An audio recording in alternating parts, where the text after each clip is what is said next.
Big boss 16 में नजर आए रैपर एमसी स्टैन और अब्दू रोजिक इन दिनों चर्चा में है। दोनों के बीच चीजें ठीक नहीं चल रही। अब्दू ने स्टैन को और उनकी टीम पर कॉन्सर्ट के बाहर निकलवा देने का आरोप लगाया था।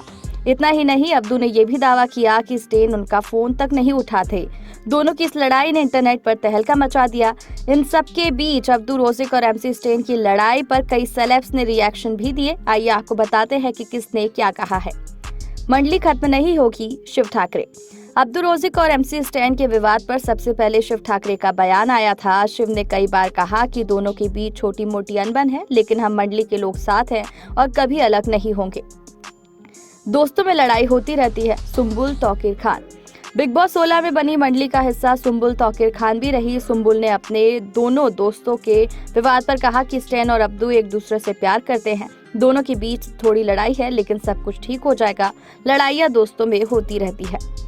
सच्चाई सामने आ गई। अर्चना गौतम। अब्दू रोजिक और एमसी स्टैन के विवाद पर अर्चना ने साफ कहा था कि भैया, जब दूध में नींबू डालोगे तो दही तो बनेगा ही। इससे अच्छी तो हमारी दोस्ती थी जो अब तक चल रही है। इस दौरान अर्चना ने यह भी कहा कि अब सच्चाई सामने आ गई है।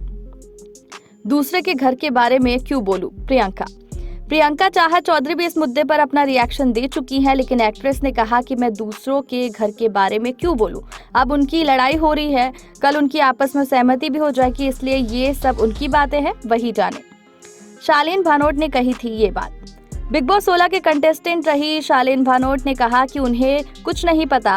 वह बिग बॉस के बाहर आकर भी बिग बॉस में ही है। घर, कार, वैनिटी और सेट के बीच घूम रहे हैं। पांचवी चीज उन्होंने अब तक नहीं देखी है। स्टैन ने अब तक कुछ नहीं कहा। इस पूरे बवाल पर अब तक एमसी स्टैन की तरफ से कोई बयान नहीं आया है। स्टैन म्यूजिकल टूर पर हैं और वह लगातार अपने कॉन्सर्ट कर रहे हैं। एंटरटेनमेंट जगत से जुड़ी खबरों से अपडेट रहने के लिए हमारे चैनल को सब्सक्राइब कर लीजिए।